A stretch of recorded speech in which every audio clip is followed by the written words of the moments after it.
Need a boost? Sometimes all it takes is tapping into your inner cool. Icebreaker's gum helps you unleash the confidence within. Each chew releases a rush of icy flavor powered by cooling flavor crystals, sending a wave of refreshment to reinvigorate all your senses. Icebreaker's convenient pack fits everywhere, from car cup holders to backpack pockets, so you can find your cool wherever you go. Grab Icebreaker's gum online or at a store near you. You know what's really terrifying? That unfinished college degree lurking in the background, just sitting there, waiting for you. That's where Southern New Hampshire University comes in.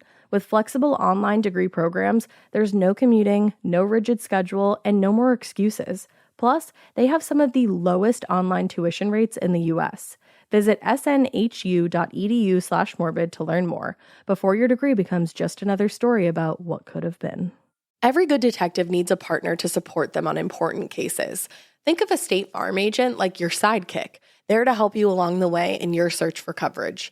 State Farm can help you choose the coverage you need, whether it's for your home, car, boat, or even RV. With so many options, it's nice knowing you have help finding what fits for you so you can get back to solving all of life's bigger cases.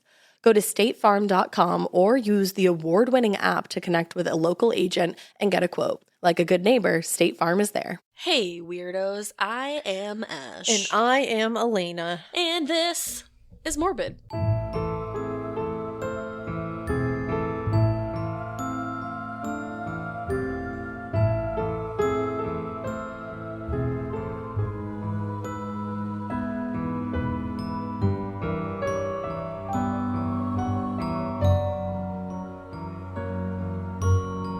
It is, it's Morbid. Hey. Hello, and it's a special Morbid. It is. Why? Because it's listener tales. Listener tales. And I'm sorry if you just heard like a it was me moving my microphone. It was not Law & Order. I was going to say, listener tales are brought to you by you, for you, from you, and all about you. They are. I haven't said that in a while. You haven't. I also just, does this go back on? It does. It's magnetic. Okay, cool. I'm borrowing Elena's iPad because I forgot my computer at home, like a dangus. Oh, there Like we a go. dangus. And I just like ripped off her cover, and I was like, well, I broke this. Sorry about that. Sorry, little sister vibes making your shit. You always borrowing my stuff. Remember this? Have we talked about the sweater that I borrowed from you before? I feel like we probably have mentioned it, but the sweater was my favorite sweater, okay? I did a mean thing, She but it did was a really not mean intentionally. But like you knew what you did. Yeah, not intentionally in the way of like I still don't actually know what happened to that sweater. Like I don't know what happened. Basically, she handed me back my favorite sweater, and it was torn into shreds on the back. Like torn into shreds. She still wears and handed it to me like, here you go. Thank I you for folded letting it. me wear it. Well, because it was And I the back like, of it, so I was like, what the actual hell did you do to this? maybe she won't know. Yeah, no, I did. I still to this day, I'm like, how did you even do that? It's like when I crashed Papa's car, and I was like, what? what? What's I didn't that? do I don't- And I backed it into the driveway, and he Yeah. was like, what is on the other side of my vehicle? And I was like, I don't know. Yeah, Ash was wild and when she was young. Yeah, sorry. But she's great now, so that's all that matters. But she's great now. We all hated her back then. But She was she's the great worst. now. No, we loved her even then. I was chaotic energy. She was way more chaotic energy. You know it's going to be chaotic energy. What? We're doing a show. A show. Oh. A show, baby. A show, the business of show. It's going to be virtual, though. Yeah, we're doing a virtual show 'cause of the because Cove. there's a new fucking variant, of course. Yeah, of course there is. Remember, like, what, 3 years and 97 days ago when we Yeah. were like, oh, this is going to be over. We'll see you, like, in Chicago. Yeah, we'll see you next month. No, maybe next month. I haven't gone No, anywhere maybe in next year. years. Nope, so this is going to be virtual, so. It's going to be virtual, but it's going to be a good time. We It is. picked a cool haunted location to do it at. And we always, we dress up. We for dress these. up. These are fun. This one specifically is going to be really cool. It's Cinema Macabre. So it's going to be like a 3-part virtual series. And December 18th is going to be the first one. Tickets are on sale now at the link through our Instagram bio. And we're also going to put the link to the tickets in our show notes. And if you don't know what the show notes are, because we've been through this, but I feel you because I also didn't know what show notes was. So Nah. this is not something that you'd need to be like, oh my God, why don't I know this? In the description of this episode that you are listening to right now, like if you're listening on like, Spotify right now and you click on the episode and you see the little description that's like, hello, this is Listener Tales, and here are the funny things that are in it. That's the show notes. And so it'll that say, little like, description, show more. Yeah, sometimes it won't show the whole thing, just a little preview. Click the show more and it'll give you all the links, all of our sponsors, all that stuff. It'll be right in there. That's where we put our sources and stuff too, like good books and all that. So yeah, it's a good little treasure trove of goodness. It is. And then for the show, I've seen like a lot of people asking who have already gotten tickets or like who are going to get tickets, and they're like, oh, I have something that night. It's actually available to stream for up to 72 hours after the show. So for some reason, if that time doesn't work for you or that specific night, you can still get it. It just technically won't be live, but like we'll make it feel like it for you. We will. We'll make sure. And it's going to be a lot of fun. So if you want to get tickets, again, they are at the link in our Instagram bio.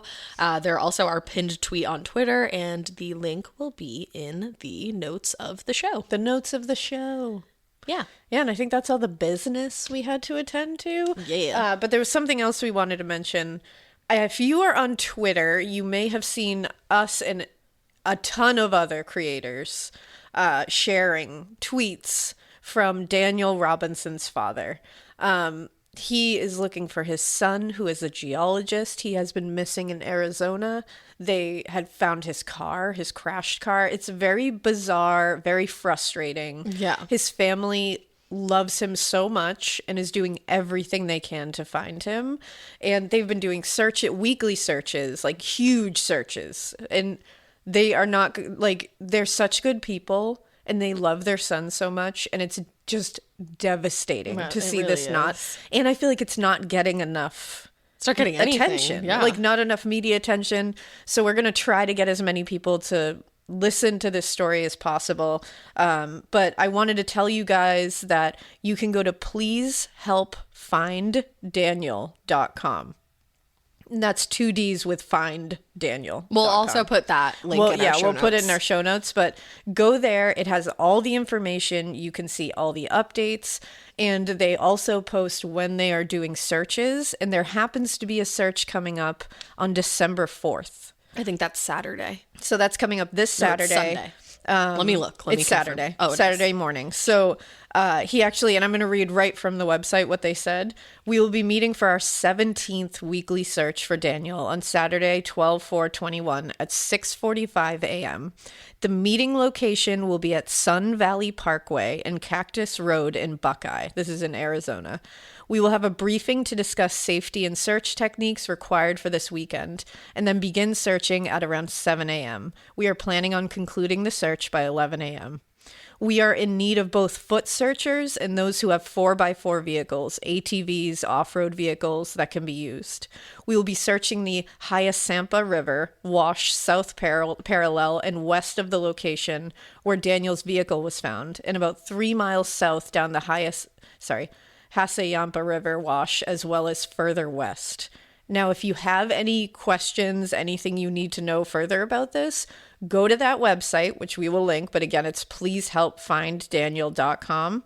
And you can see they've put a link in there where you can ask them questions. You can either send in tips, you can ask questions. They've even said you can send in your prayers, send in your good thoughts. But if you are in the area or you are able to help, you have an ATV, you have 4x4, you have feet, then do it if you can. Seriously. And we'll keep updating you as much as we can and sharing whatever we can about it. But I really want to see Daniel come home. Yeah, let's come I together. I really want to see it. Help this family. I want to see it have a happy ending like the Claire family had. I know. So let's hope that it does. And I just wanted to put that out there. But again, look into our show notes and we'll share it as much as we can. For sure. But yeah, so that always makes me so sad. I know. That specific case for the past, like, it's months. been like, we always say it, there's certain cases that just like latch onto you. And that's been one that I just can't stop. I'm like, I need this to have a happy ending. I need this family to have father, peace. Like, you can feel his heartache. I can't even he imagine. the love he has son. for his son. Like that family deserves to have their son back. Everybody deserves to be with their son, especially during the holidays. I know. So like, let's bring get them this home moving for and the grooving. holidays. So hopefully we'll get some good news out of that. I But really hope so. we're going to bring you into some listener tales, kind of bring everybody up, Dude, the listener tales, as always, I have to say this every episode, but you guys deliver, man, every freaking time. We were cackling on this couch. Literally cackling. Like, I have a sore throat from laughing. From laughing. From laughter. And there was one that wasn't even technically, we never really go, like, we don't go into the email like a ton because, like, it can get a little scary in there. So when we go to get listener tales, we type in listener tales. And we close our eyes. Like, we like to, because it helps us narrow it down too, just so we can see them all in one spot. Yeah. So we will find listener tales. And when I first opened the email, it wasn't even the first email in the box. It just caught my eye. Yeah.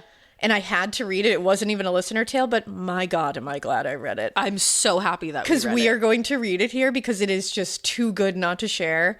And I just want this person to know how they completely made our week with this email. It is so funny. It is just everything that's right in the world. It truly is.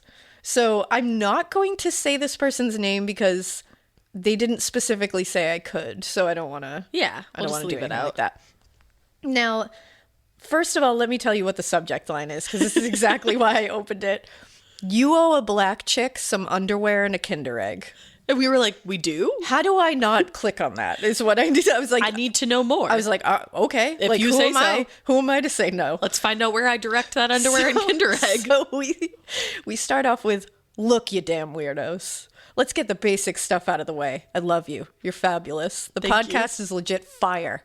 I love how apparent your adoration for one another is. That, like, means a lot. I was like, oh, it does. I do adore her. Thank you. I adore you. And they said, I love the exactly pronunciation. I love it all. Thank you. Somebody sent me a video of their daughter saying it like me, and I was like, oh my God. That's how I say it. Because I'm always like, what? You're like, what? I just say it. Yeah. No, I love that. I love it all. I only have a jackass brother and always wanted a sister when I was younger. And now that I'm not younger, listening to you makes me absolutely ache for a weirdo sister or bestie so much. We are that weirdo sister or bestie. I literally was going to say, guess what? Now you have two. One. You got a bargain. Whether you want us or not, you got us. Buy one, get one free. Now let's unwrap this subject line. You beauties owe me some underwear. I shall explain. Okay. I'm a realtor, city councilwoman, and I have a quilting business on the side, which I was like, okay, get it, boss babe. When I'm driving to properties, locked in my craft room with fabric, or researching community issues, I have my earbuds in and your podcast is on. Yesterday, I listened to 2 episodes, Black-Eyed Kids and Slender Man. No big deal. I'm a 200-pound, 5'7" tattooed black chick with a super short haircut and a nose ring, transplanted from Atlanta to bumfuck Ohio. All this to say, I have that vibe that screams, don't mess with me. I want that vibe. Right? And I've been addicted to horror and the macabre since I was around 6 years old. So your girl is no wimp. Which doesn't sound like it.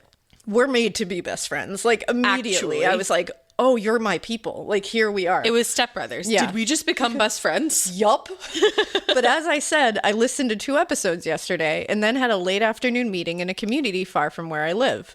It was in a conference room of a Lutheran church in an area I didn't know very well. By the time the meeting was over, it was dark. Of course, the moment I stepped outside the church, I think of those damn black-eyed kids. I was raised Southern Baptist, and I'm pretty sure that demonic kids wouldn't be allowed on the sacred ground of a Baptist church, and they would just poof into thin air. I don't know nothing about no Lutherans, so I'm in a thigh-rubbing hustle to get to my car with my head on swivel, looking around the parking lot to make sure there's no demonic children present. I get in my car, check the back seat, I'm no fool, no you're not, and turn around to start the engine. Here's where I should mention I always park right beside a light pole for safety. Smart. Always. So when I turn around from checking my back seat, I see the light pole in my peripheral vision and nearly fainted, thinking that the pole was a tall child. Photo attached. Honestly, I get that, though. I get it. Because I will walk past a mirror in my home and be like, who the fuck is that? Oh, I do it all the time. And me. And it's me. Yes. Of course, it was not a child and looked nothing like a child since it was a wooden pole, but whatever. I start my car and my headlights come on to show me that there's a man walking across the parking lot. I didn't panic because I figured it was just a guy dressed in dark clothing walking his dog. But then I realized his hands were in his pockets and there was no dog and he was just strolling slowly. Creepy. It's damn 30 degrees outside. Who casually strolls in the pitch black of night dressed in black? I know who. Slender Man. Of course, that's who my brain said it was, so I was ready to bounce. drove out of the parking lot and made the turn onto the very busy street with no issues. I didn't have to slow down or wait or anything. I'm thinking that some divine force has created a break in traffic allowing me to get away. So I'm like, thank you, Lutherans. I didn't get more than a few yards before catching a red light. I was starting to calm down and reached around in my passenger seat for my phone so I could plug it in and stream some Michael Bublé. Ooh. I don't even like Michael Bublé, but you never hear of someone or see a movie where someone is murdered while jamming to Michael Bublé. I don't even like Michael Bublé. In the process of sliding my hand around the passenger seat, I fully depressed the brake pedal. I have one of those newer cars that shuts down the engine when you press the brake all the way down. It's supposed to save the engine's performance or save emissions or some shit. I don't know. I call it vehicular veganism because all I know is it's supposed to be healthy for the car. Vehicular veganism. Permission to steal that, right? Please. Anyhow, as I plug in my phone, my engine shuts off. So now my car is dark as hell, quiet as hell, and the engine shuts down.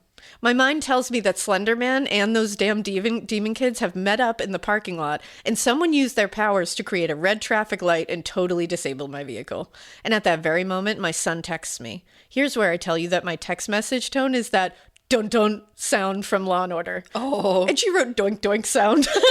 Doink-doink. Because why would I have a normal person's text alert tone? So all this happens, and then through my car speakers, I hear the dun-dun. That means a body has been found floating in the Hudson River that's missing all its teeth and has a questionable imprint on its back. And shit is going down. That's exactly what that means. I peed. I'm not ashamed to admit it. I screamed and I peed.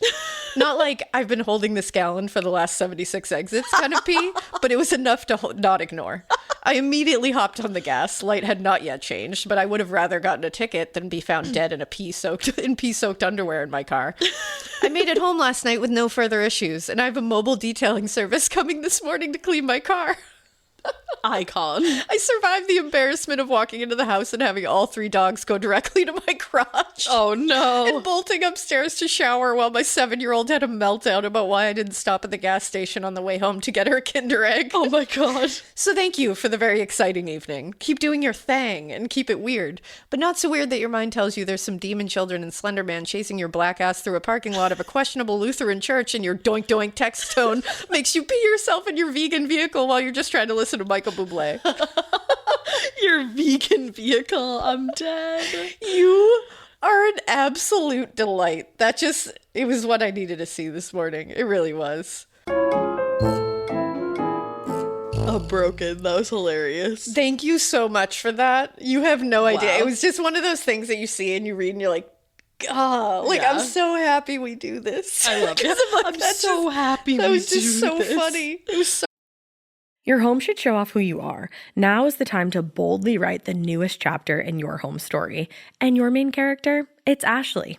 Ashley has styles that balance timeless appeal and modern trends to bring your personal look home. Yes, these are well-crafted and affordable pieces with eye-catching design, but they're also built to stand up to real life. With features like stain-resistant performance fabric, options that are incredibly durable, easy to clean, and stain-resistant with machine-washable covers. Plus, Ashley provides fast, reliable, white-glove delivery right to your room of choice, so you can style your space without any stress. Ashley was nice enough to send us a bunch of new pieces for my pod lab at my house, and when I tell you they deliver it to your room of choice, unfortunately they did have to deliver to the attic, but they could not have been nicer about it. I got, or was gifted, I should say, the Revion Lake sofa and love seat. It's in this like olive colored velvety fabric. It's so nice. I will say it is so freaking easy to clean because if you know me, you know that I have a white cat and a black cat and then a multicolored cat. The white cat loves to just roll all up on this furniture and leave his hair everywhere, but it's so easy to vacuum. I also got the Malicky coffee table. So I have that, like I said, in my attic, but I'm ready to order another one for my living room because this coffee table is so beautiful. It has this like antique old money vibe to it. I absolutely love it. And then finally, I got 3 actually of the core stone end tables. They have little shelves in them so you can dress them up and, kind of like personalize them to your style. I highly, highly recommend all of the pieces that I got. And I just recommend Ashley in general. It was such an easy process to shop with them and the delivery, all of that from start to finish. It was awesome. Visit your local Ashley store or head to ashley.com to find your style. Getting paid twice a month doesn't mean money is scarce. It just feels that way. That feeling makes you do weird stuff, like putting things on a card you didn't need to. Earnin removes that feeling. With Earnin, you can access up to $150 per day of money you've already earned, plus up to $1,000 between paychecks. Standard transfers take 1 to 2 business days with no mandatory fees, and expedited transfers start at $3.99 and cap at $5.99. 5 million people are already on it, and honestly, it's wild it didn't exist sooner. Download Earnin on the App Store or Google Play, spelled like earning money without the G. Type in Morbid under podcast when you sign up. It'll really help the show. Earnin is a financial technology company, not a bank. Access limits are based on your earnings and risk factors. Standard cash outs take 1 to 2 business days with no mandatory fees. Expedited transfers available for a fee. Tips are voluntary and don't affect the service. Available in select states. Terms and restrictions apply. Visit earnin.com for full details. Random, and it was so funny. I love you. So thank you so much for that, and hopefully you're listening and you hear this because you made our week. Seriously. All right, my next one is about squirrels. Yeah, it is. It is. It says squirrels want to be heroes too. And it says attached is a putafa because I love you. And guess what? I love you too. Especially because of the putafa. Putafa. It says, hello, ghoulish goddesses. My name is Tesla. Yes, like the car. No, I wasn't named after the car. I came first. Suck it, Elon Musk. Just kidding, Elon. I'll take my Model S in red. And yes, you can use my name. Good, I did. Tesla. I fucking love you bitches. When I say listening to your podcast makes, nope. When I say listening to your podcast feels like true crime gossip with the girls, I mean it. You two actually remind me a lot of my best friend and me with your banter, humor, and potty mouths. I listen to you guys daily while driving for work, and even though I've been into true crime for a while, you guys are my favorite way to make my husband side-eye me when he hears what I'm listening to. Yes. We get that a lot, and I am currently finding it to be the ultimate compliment. I'm very proud of that. I am too. With that being said, you'd think that I would be somewhat desensitized to unfortunate circumstances, but I have recently learned that that is not at all true. But first, the squirrel.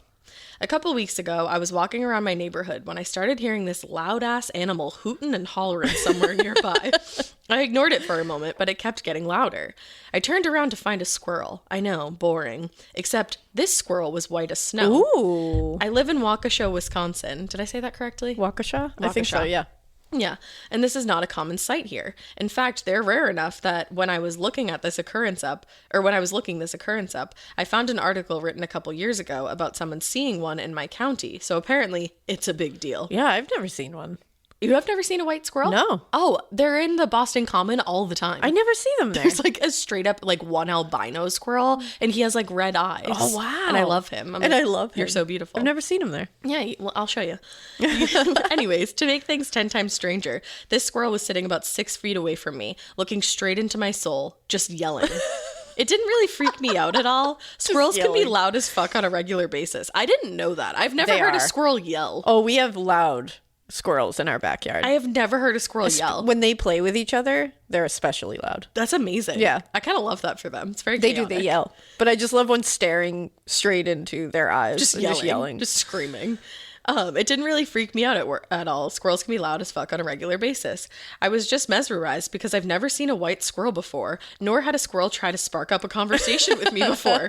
I said farewell to the forest friend, and immediately when I got home, I started looking up the spiritual meanings of a white squirrel. I love that you do that. Yeah. Because anytime I see like some kind of animal or like have an experience, I'm like, let me look that up and see what that symbolizes. You're like, what does that symbolize? What's happening? Like I saw a freaking eagle the other day and I was like, what does that mean? Eagles are rare. Yeah, they are. You know, it's cool to see one. Yeah. So all that came up was that they are a sign of good luck and are pure creatures. I accepted that as a good omen and I went about my life. I'm not usually an overly spiritual person, but now I can't help but wonder if that squirrel was some sort of guardian trying to warn me. Because an exact week after meeting that furry fella, my husband, my 2-year-old daughter, and I went to the Waukesha Christmas parade. Yup, that parade. The one where the human form of a shit stain, and that's being nice, decided to drive through the crowd. Oh my God. God. I can't believe you guys were there. I'm so happy that you guys are okay. Oh. My husband and I were enjoying hot chocolate, and my daughter was eating a sucker that the very nice woman next to us gave her because my daughter wasn't quick enough to grab the candy before the other kids got it when that happened. It literally couldn't have been purer. I heard a gunshot, and I turned to see what had happened. That's when I saw the piece of shit red SUV plowing through the crowd. I'll spare the details of what my family saw, but for context, there was one person in particular only feet in front of us that got hit. All that was going through my mind was that this has to be an act of terrorism, and there are more attackers involved because who in their right mind would just do something like this? I thought there might be more cars driving through the crowd, and I, as well as others, thought there was an active shooter due to the shots fired, which we later learned were those of the police. But at that time, it was pure chaos. I have... My, heart hurts. Seriously, I have, goosebumps reading this. Ugh. I have a number of images burned into my mind, some of which are the faces of the other panicked and sobbing parade goers. I was panicking, and I'm so grateful that my husband got me and our daughters to safety to collect ourselves. All of these events are incredibly summarized because I still can't talk about that day without trembling like a leaf. My daughter was terrified and probably saw way too much for anyone, especially a 2-year-old. We avoid talking about it around her or watching the news when she's around, but she still brings it up and is still scared. She's also scared of Christmas now. That breaks my heart. Oh, that's the worst thing I've ever heard. Because that fucking monster, that's exactly what he did this for. So terrible. And listening to her talk about it with fear in her eyes has been the hardest part of all this. I'm grateful that my family was able to go home that night, but I'm also incredibly sad and incredibly angry. Because I'm sure, she probably feels the same way. It's whenever something bad like that happens when you have a kid, it's not you. No. You don't care about how you are feeling about it, you know what I mean? Which is probably why a lot of parents get burnt out, but that's another story. Yeah, right. But the worst part of it is when it happens to your kid. When your kid has to, at 2 years old, experience see the worst of humanity. Right. The absolute worst. And you're what the hell world did I bring them into? You know what I mean? I think about it all the time. I'm God, whenever stuff happens, I'm what is going, this is supposed to be a good place. What are you doing? It's sad. It makes me so angry that someone takes the joy of Christmas away from a 2-year-old. Right. Who went to a parade. And it's just a holiday even just fest. The setting before that, a woman next to them gave her a lollipop because she couldn't get one. And Pure. just all the things that you hear about that parade, the dancing grannies. Oh, it's literally the best of humanity and the most pure of humanity they tried to destroy it with the worst of humanity. Yeah, it really is. But they can't do it. They won't do it. No. They're not going to take it away. Because that community is sticking together. Hell yeah, they are. Now, there have been some things that bring me happiness, though, all the parade goers that ran to people's aid, the many nurses and doctors that have been and still are saving the many lives of those who were hit, the over $2 million that has been raised within days after the attack by people all over the U.S. and Canada, the many flowers, candles, teddy bears, and loving signs that have been left at the memorial site, the booked-out blood donation appointments, the local restaurants and businesses that have been donating their profits to the victim's family, and I honestly could keep going on and on. That makes me want to cry. I know. I literally feel tearing up. No, I don't blame you. Because it's just wow. I'm really glad that everybody just because it's you were together. just saying, it's the purest of humanity and the worst. And then again, the purest of humanity just comes together. They always win out. That's the thing. That's what we all have to remember. It always wins. It's hard, but it always wins in the end. It does. Even though I won't be saying anything about the parade I skipped a part.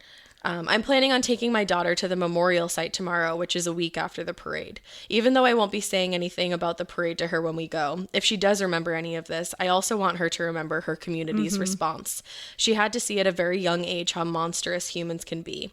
So I want her to see that there are wonderful people as well. I want her to remember that through this traumatic experience, her community came together and helped one another. Oh my goodness. You're a pure, beautiful, amazing human being and mother. Yeah. And we should all be so lucky. 2 years old is a tough age to try to work through something like this because they're at that age where they're talking. They understand enough. Starting to understand things, but they're not at the point of a 5-year-old where you can really sit down and have a conversation about it and try to really relate to them. 2 is tough, and I feel for you because that's a hard that's a hard age to like try to Yeah. navigate this, and you're doing a great job. Because it's like, how do you even explain that in general? Yeah, like you really don't. Like you were just saying, you could sit down to your 5-year-olds and talk to them about that, but like the fact Even that that you would even be have hard. to do that, and like you just said, like that would be hard. Can't imagine having a 2-year-old in this situation. but it who's reminds- afraid of Christmas. It reminds me of Mr. Rogers when he said, look for the helpers. Yes. Like when it's like, because there's like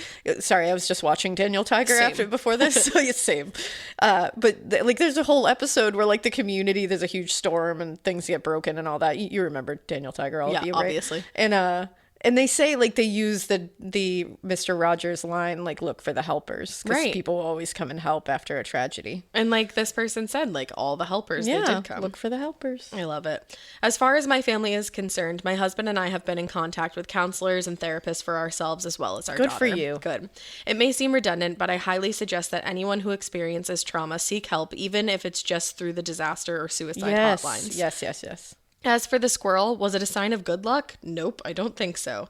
Maybe I'm crazy for saying it, but I can't help but wonder if something was trying to warn me in the form of something as eye-catching yet non-threatening as a white squirrel. Well, and he was like yelling at you. Yeah. Like it was, you know? Yeah, and like That's you've never seen interesting. anything like that Yeah. before. I take everything as a sign, to be honest. Thank you, ladies, for having mentioned the parade in your podcast after it happened. And thank you to any of the listeners that have donated. Keep sending your prayers, good vibes, or whatever you believe in Waukesha's direction. We're all mourning, traumatized, or both. Thank you, ladies, and keep it weird, but not so weird that you're the human form of a shit stain, but so weird that you're cute as fuck but loud as fuck squirrel that warns people when trouble is brewing. Damn. I'm so happy that you guys were okay, like you and your family. Tesla. Like, thank you for sending that in. 'Cause- Seriously. Wow. And I'm so glad that you guys are like talking to counselors and you're doing everything right. Yeah, you really So are. please know that you're doing everything right. And Seriously. I feel so bad. I seriously want to like wrap your family in a hug. I know. I'm just like, man. Oh, and I hope that your little one can start to like see Christmas for what it is again. Yeah, she and will. And she will. She will. I hope it happens soon. Oh, all right. Well, thank you for sending that in because people needed to hear that. For Yeah. sure. All right. So let's go to the next one. And the next one is called What Happened to Holly? What happened? What happened to Holly? Hi, weirdos. I've recently discovered your podcast, and it's honestly been the highlight of this pandemic and the only thing keeping me going. Oh, I've always thanks. been told that I'm creepy for my love of Halloween, bats, and all things serial killer related, but you make me feel like I'm not alone. You're not. That's all we want. My name is Amanda, and I live in Northern Virginia. You can use my name, and I've changed the other names for you. You're the best. Oh, thanks. I wanted to share this story with you beautiful ladies, as I often think about it, and listening to the Listener Tales episodes made me realize you might want to hear about it too. We do.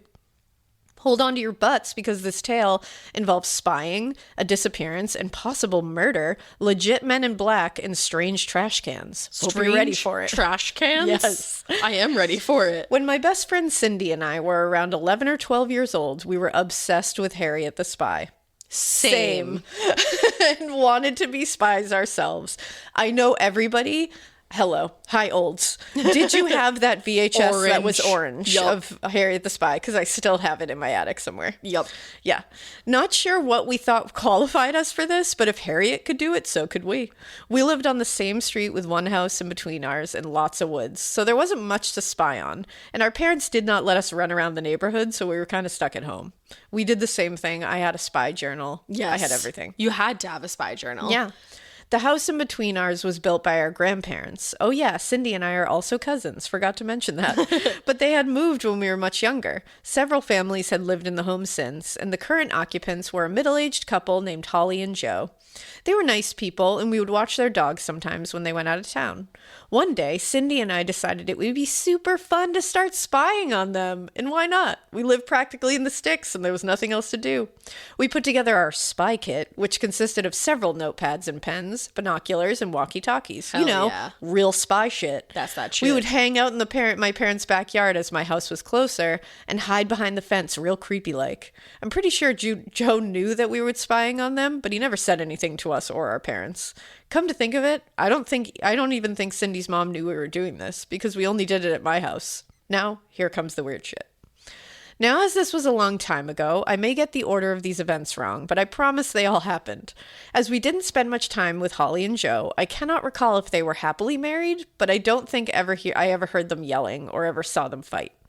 Our house was close to theirs, so if we had been outside, we probably would have heard something.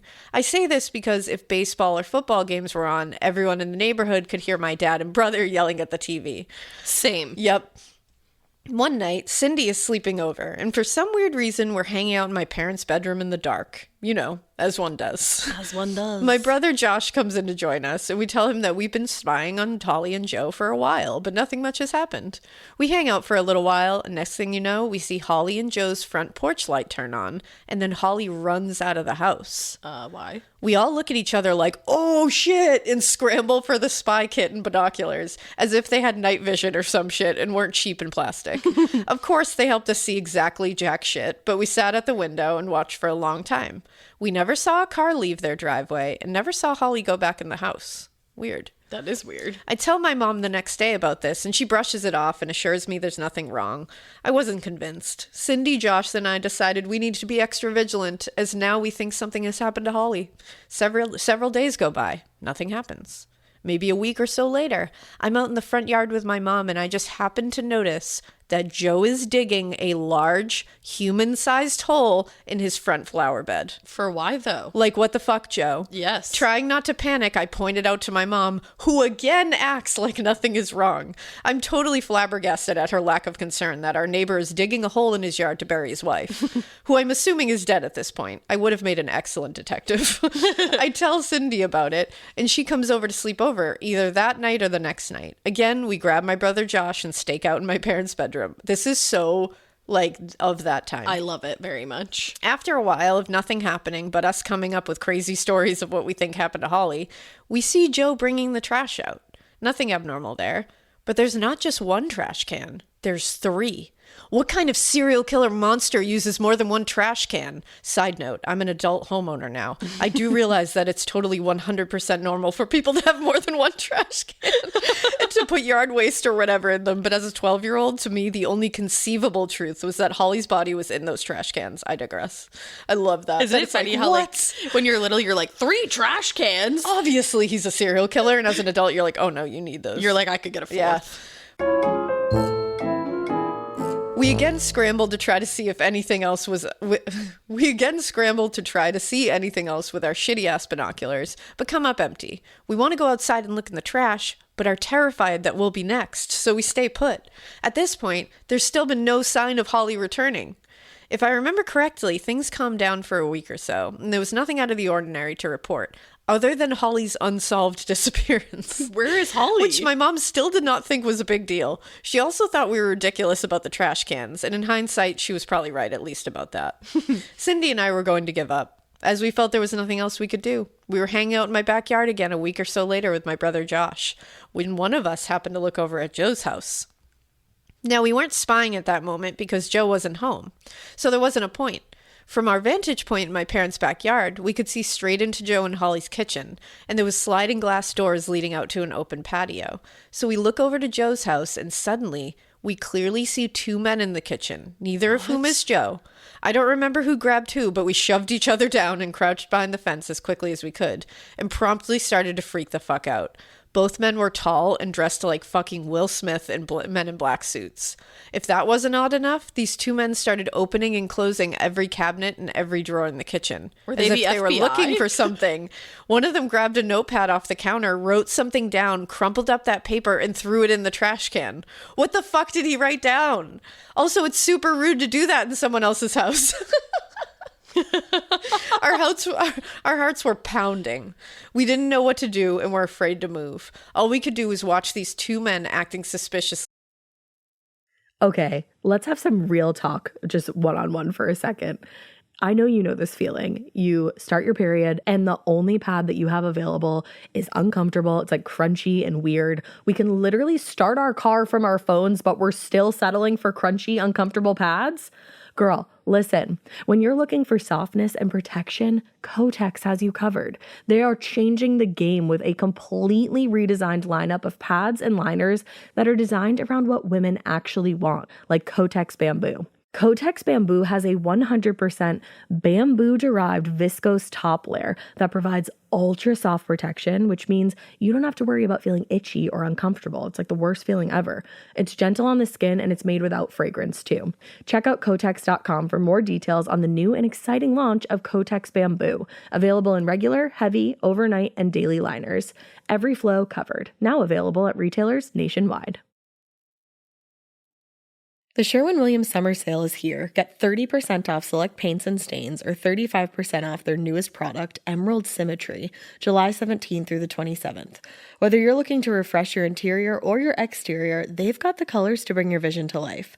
And with delivery, getting everything to your door is easier than ever. Shop online or visit your neighborhood Sherwin-Williams store. Retail sales only. Some exclusions apply. See store for details. Delivery available on qualifying orders. In Joe's house. Cue John Ralphio and Mona Lisa dancing in the cemetery singing, "Don't be suspicious, don't be suspicious." And please, Ash, I'm begging you to sing that in Mona Lisa's voice. I did it. I did Don't it. be suspicious. Don't be suspicious. Don't be suspicious. The whole encounter lasted only a few minutes. Really good. Yeah, thank you. The whole encounter lasted only a few minutes, and then the men in black were gone. We never saw their car leave the driveway. Side note, it's important to mention that the way our house was situated, from my parents' house and yard, we see every car that drives up or down the street. So if anyone was coming or going to Joe's house, we would have seen them. The other end of the street is a dead end, so the only way out was to drive past my parents' house. Back to the story. In our minds, there's no way that these two men aren't connected to Holly's disappearance. A bit later that day, we decided to go for a walk down the street to see if we could see any cars in Joe's driveway, which is clearly visible from the road. There was nothing, no cars. As we're walking past his house, Cindy notices something in the bank along Joe's driveway. It's a white hair scrunchie. She goes to inspect it, and it has hair attached to it, a red hair. The only person who lived on our street with red hair, you guessed it, Holly. Ooh. To us, this was the smoking gun that something terrible happened to Holly, and that this must have fallen out of her hair the night she disappeared. Again, my mom dismisses all of this as just figments of our imagination, says that they must have gotten divorced and Holly must have moved out. Okay, then why were there never any moving trucks, Mom? Why didn't Holly ever return to get her shit, Mom? There's literally never been an answer. Joe still lives in the house with his new wife and keeps mostly to himself. We've never found out what happened to Holly. My family now considers this whole incident to be an inside joke. And whenever Joe is mentioned, someone will casually say, "Oh, you mean the murderer?" I've tried to look Holly up online as well and have come up empty. I will always wonder about what happened to her and will never fully trust Joe, as I still think he's shady as fuck. Well, I hope you enjoyed this little unsolved mystery from my youth, and I hope you keep it weird, but not so weird that you take it away, Ash. I honestly want you to keep it so weird that you watch Harriet the Spy and then you become obsessed and then you think that you're a spy and you and your cousin Cindy start spying on your neighbors and then you find out that like maybe somebody actually disappeared and then you don't know if they disappeared and then you still don't know what happened to Holly. What happened to Holly? What happened to Holly? I'm actually concerned. The fact that she said she looked her up online and can't find her? That white scrunchie shit was creepy to me. I'm sorry. That was the smoking white scrunchie. And like, were those people like the FBI? Like, were they Maybe. like looking? Were they like undercover Maybe. or some shit? I don't know. Does the FBI wear a suit? Does the FBI? That's a different branch. They might. Yeah, that's one we don't talk about. No. That's a weird story, and I myself am wondering what happened to Holly, and now I kind of want to like look into it further. Yeah, right? I'm gonna email you and be like, "Can I have more details?" Hey, girl, what's up? I need to know what this is. I need to know. Damn, you guys. and Cindy need to like reconvene as spies and get back on the case. Yeah, where are you guys? Let's get together. Let's do this. Web sleuths. Let's be adult Harriet the Spies. Oh my god, a dream. Yeah, it Somebody really called is. Rosie O'Donnell. It is a dream. Oh, thank you for that. That one was good. All right, my next one is called My Husband Cheated on Me, and important listener tales. Also, cat and squirrel photos. Put-a-fa attached. Yeet others' pity right out of here. You know. Amazing. You know. I also love that there's squirrels in both listener Oh my tales. god, do you see that first photo? I'm screaming. Wait, hold on. I'm on your iPad, and it's like so hard. What the fuck? Guys, we are posting this.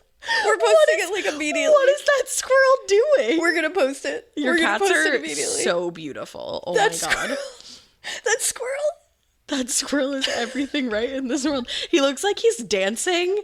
He also looks like he's gonna fight you. He looks like he's like square up. He's like, let's do mambo number 5. He looks like, Guys. do you have any extra food in your kitchen? Oh my God. He looks like a lot of different things. Oh my God, that's an amazing photo. You know what that is? That's art. You guys, man.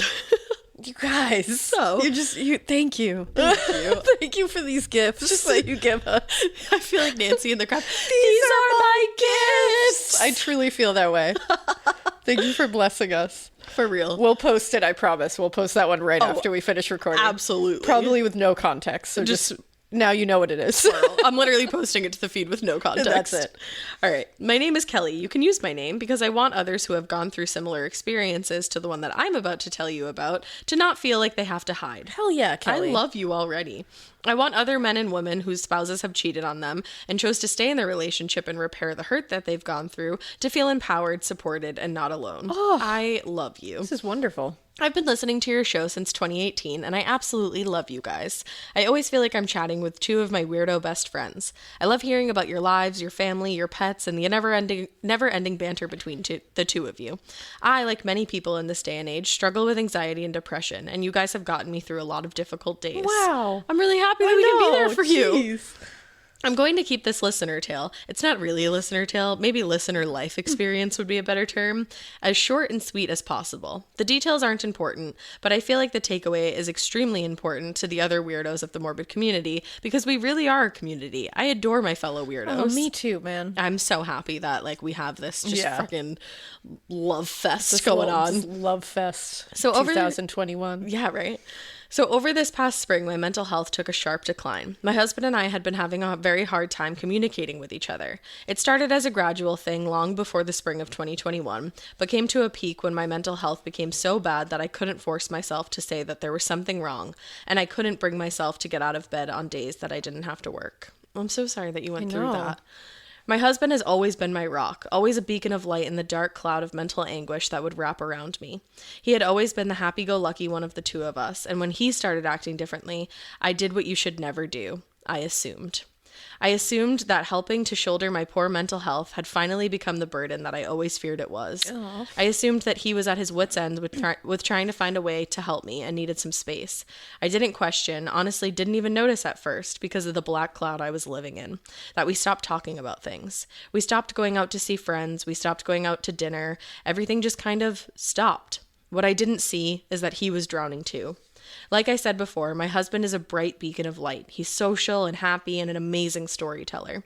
He's creative and goofy and silly. Honestly, looking back, I hate myself for not seeing that part of him was flickering out. Over the summer, he came to me and told me that he'd been having an affair. I had never seen him cry until this moment. He said that it had nothing to do with me, that I had done nothing wrong. He told me about how over the past year, he felt like there was something wrong with him because he wasn't interested in anything anymore. He was having panic attacks at work. He felt like he was causing my depression and anxiety, and he didn't know how to fix it.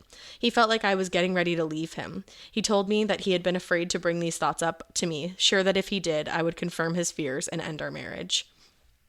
He started talking to a female coworker who was a good friend about the thoughts he was having and the feelings he was experiencing.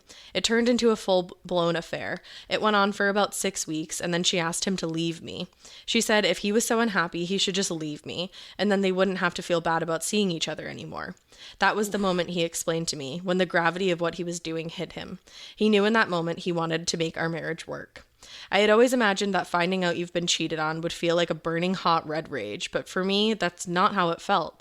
It was drowning in ice water. Oh, that's literally exactly how it feels. Oh, that's It's horrible. not anger at first. And obviously this is not John, but this is like my I know, I was like, please clarify. My ex. This is my ex, and it like I always thought that too, that you would immediately feel just anger. Yeah. And maybe it does for some people. I'm sure it's different for everyone. Probably different for everybody, but for me, she just explained it perfectly. Yeah. Well, and I'm sure too, like your reaction depends on your relationship. Oh, you know? for sure. So it felt like my world was over. Even though we were outside on our patio in the 95-degree New England summer heat, I felt like I had just fallen through a frozen pond. Icy water was wrapping around my body, filling my lungs and running through my veins. The water was dragging me down so deep, it felt like I would never be warm again. I would never feel the sun again. The ice was closing back over me, and I was going to be trapped here forever. It felt like a century went by as he told me about everything that had happened, everything he had done, everything he had felt. He told me he wanted to make our marriage work, but he understood if what he had done had been too unforgivable, and he would leave if I asked him to. The ball was in my court. I have always been a firm believer that if my husband ever cheated on me, I would end things swiftly and without question. I wouldn't blame the other woman, but the scumbag cheating husband. But it turns out that this is one of those situations where you have no idea how you'll react until it happens to you. Yep. Even though I logically knew that the woman he had been seeing had minimal blame, although I still don't understand how she could feel like the best way to help her friend work through his marriage problems was to become romantically involved with him, that's the only petty jab I'll make, I promise. You deserve to. You absolutely Because deserve I that. also don't understand that. That was the wrong thing to do. Yeah. With needless to say. 100% on your side there. Same. It was so much easier in the beginning to place the feelings of anger on her, of course. Eventually, I was able to work through those feelings, and I can now fully accept that the only person I need to be mad at is my husband. We talked for a long time about what we each wanted, the mental states we had each been in for the past 6 months, and we decided to try and make it work. And I'm so glad that we made that choice. Oh, good. Good. I'm so glad. It hasn't been easy, but we started going to therapy together. We're working to rebuild trust. We're talking about how we're feeling so much more than we ever have. Honestly, this is the best our relationship has ever been. Of course, my husband regrets what he did more than anything, and frequently says if he could just go back in time and change it, he would. I know a lot of men who cheat say this, but my husband has not stopped working to prove that sentiment for a moment since he told me about what he had done. That brings me to why I felt the need to share our story. Inevitably, in listening to true crime, you're going to hear stories about spouses who have cheated and the worst case outcomes. You're going to hear podcast hosts talk about how these men are the scum of the earth, and the ones who make it into true crime stories absolutely are. As a woman who has been cheated on, it's been more difficult to listen to true crime stories and listen to hosts of various podcasts say, once a cheater, always a cheater, or how do you ever stay with someone like that? It brings feelings of shame, like I'm a fool for trying to make my marriage better and for trying to heal with my husband from what he did. A lot of the times, if someone is cheating, of course separating is on the table and is not a wrong option, but I do feel that in certain cases, if both parties genuinely want to make things work and are willing to change and both fight for each other in a healthy way, it can work, and it's possible to come out stronger on the other side. Absolutely. I've literally seen that happen. Hell yeah. There are a few people in our lives who know what happened, and it feels like they look down their noses at me. Fuck them. No, it's nobody's business. Yeah, exactly. It feels like they see me as less than or that poor woman who they need to pity. I'm none of these things. I'm choosing forgiveness. I'm choosing not to be a victim or a statistic. I'm choosing to fight for the person that I love and who I 100% still believe loves me with his whole heart, even though he chose to deal with his emotions in the absolute worst way possible. When you talk about spouses who cheat on the show, please keep in mind that it doesn't always end the same way. If your friend comes to you and tells you that this is something they've been going through and they want to try and make it work, please don't make them feel alienated or like they're making a horrible choice. Be there, listen, support them. But if things go bad and they do need to leave, be there to help them get out. Exactly. If you're going through this or you're trying to make your relationship work, I'm rooting for you to heal and find happiness. If things don't work out, I hope you can move on and go back to living your best life. No matter which path you choose, I hope you find happiness, and don't let anyone make you feel like shit for doing what's best for you. I'm about to cry. I know. I'm like, yes. That was beautiful. Keep it weird, but not so weird that you let the expectations of society be the influencing factor about how you want to process the trauma that happens in your life. Yes. That is the most powerful statement I've read in my whole fucking life. I fucking love you, Kelley. Kelley, thank you for sharing that. I'm obsessed. She said, P.S. Here are some photos of my 3 cats and the best image I've ever caught in my trail camera to end on a light note. And you know what? That's the squirrel. Yup. That is literally the greatest image on a trail camera I I've also ever seen. love that you're just like, yeah, this is my picture Here's of a squirrel my that I cats caught. and a squirrel. And you know what? We are wishing you and your husband like the best of luck and sending you the best vibes ever. Oh yeah, I hope you live happily ever after, forever and ever and always. Yeah. Because obviously you are both happy with your decision. Yeah. And you know what we always say? What other people think of me is none of my business. What other people think of you is none of your business. So let them say what they want. And You're if the one anybody who's happy in your reality. Nobody is better than anybody. Like Hell people that no. look down their nose at you are just, they have skeletons in their closet too. No. Anybody who is like that, pity them. Yeah. Because if somebody's that angry and that unhappy, they just want it. Misery loves company, and they love to drag other people into their misery. And if you're so concerned with my life, what's going on in your life that you need to escape from? Exactly. You need to check yourself before you wreck yourself. Oh, love it. Is what I'm saying. Amen. But seriously, Kelley, thank you for sharing that. Because sometimes it is hard from the other side when you're looking in at a situation to be like, oh, fuck that. Yeah. Like, I would leave, like. And you know what? I am so guilty of that. Oh, I will totally everybody admit is. that. And reading your For story, sure. I'm never going to say that again or have that thought. Because it literally is one of those, and you do feel like, because again, I'm talking about like my ex-boyfriend, so I wasn't married. I can't imagine.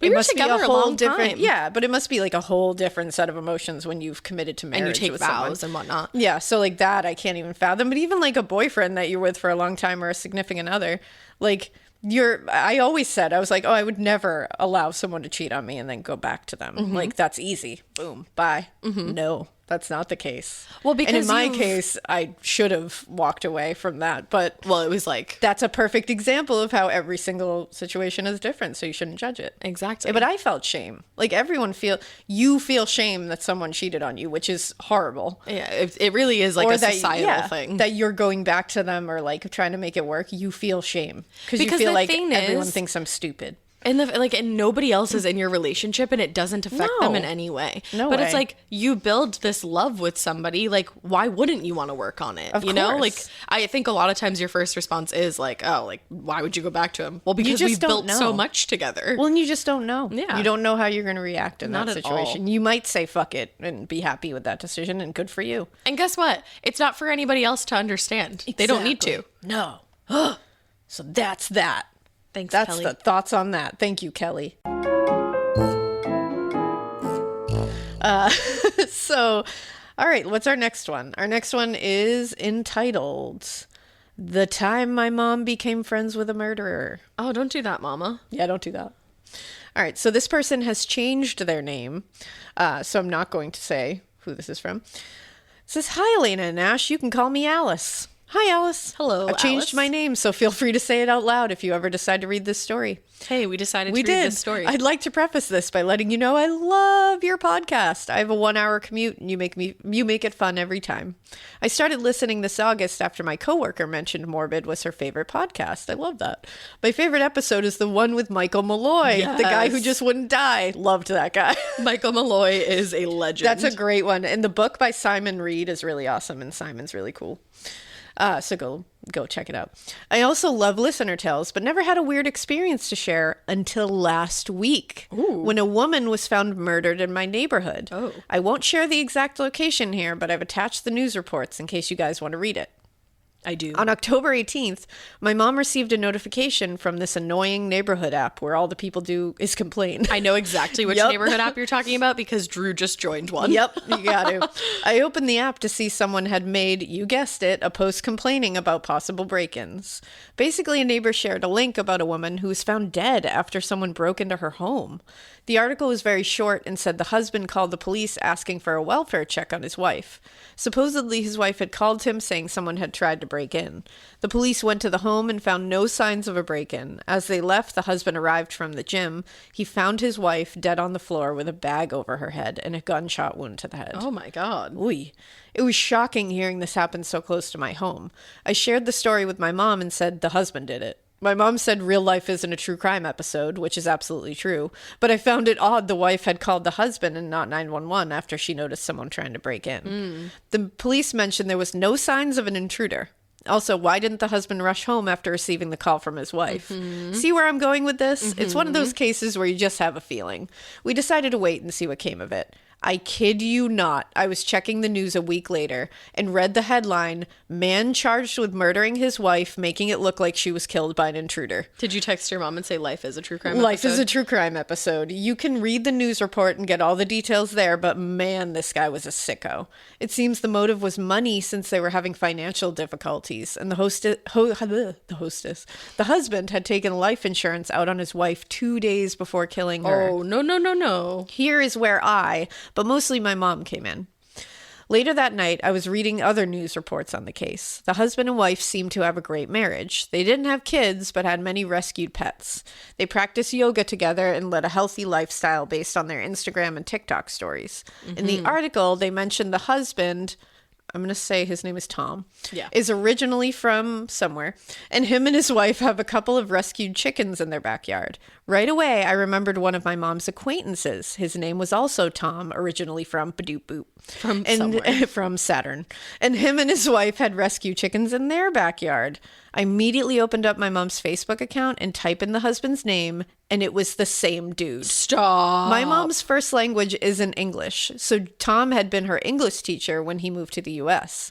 We moved to the U.S., excuse me. Tom was her favorite teacher because she also loves animals, so they talked about animals a lot. They became Facebook friends when classes ended, but my mom still ran into him at Kroger's. Oh, Tom was actually one of the reasons my mom and I moved into this neighborhood after Hurricane Harvey. Tom told us this neighborhood and the surrounding areas didn't flood whenever it rained. At one point, Tom offered to help set up a chicken coop in our backyard. My mom gets these random ideas from Getting scared is one thing. Getting a thrill is, well, you want more of those in your life. The Genesis GV70 is built to thrill, baby. A thrilling yet elegant design always makes driving the GV70 an exciting adventure. Its powerful athletic stance screams performance and turns heads. Everybody's looking at you, girl, or boy, or whoever. Command the road and experience a class-leading standard 300 horsepower. Oh my God. Plus, discover the different dynamic drive modes for all different terrains. Choose between the different terrain modes for whatever road conditions you may encounter. The Genesis GV70's award-winning technology and performance lets you drive with comfort and drive with confidence all at the same time. It's an exciting SUV with intuitive tech that can make your ride smooth even when the road isn't.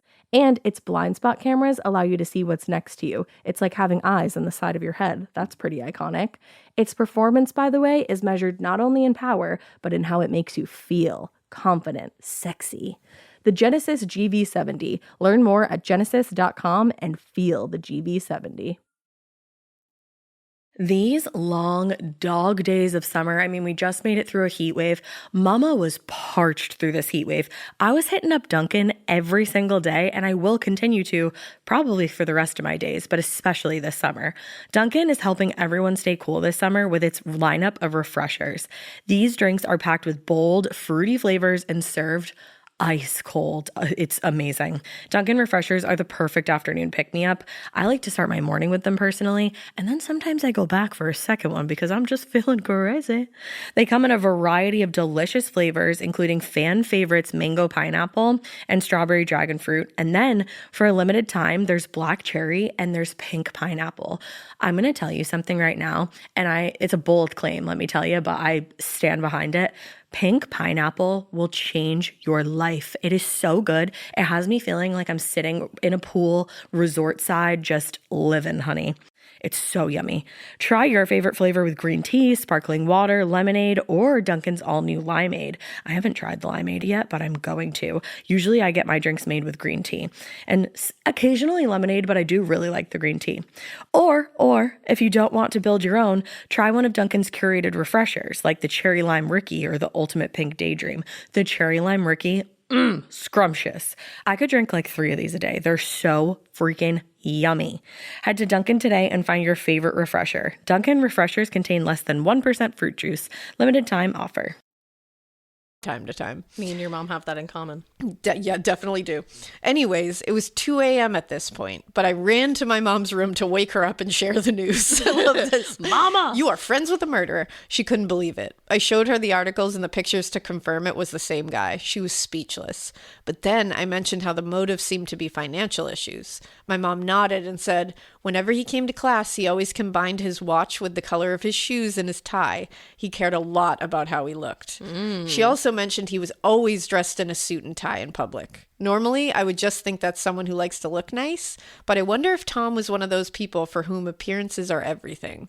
Maybe he couldn't afford to be the guy who rescues animals, practices yoga, and travels anymore, and decided life insurance money would bring it all back. Wow, that's a really good theory. That's also very sad. The police seems to be on top of the case, and news articles are coming out every day with new information. Tom's bond was set to $150,000, and he's in jail awaiting trial. I'm mostly sorry his wife lost her life for such a petty reason.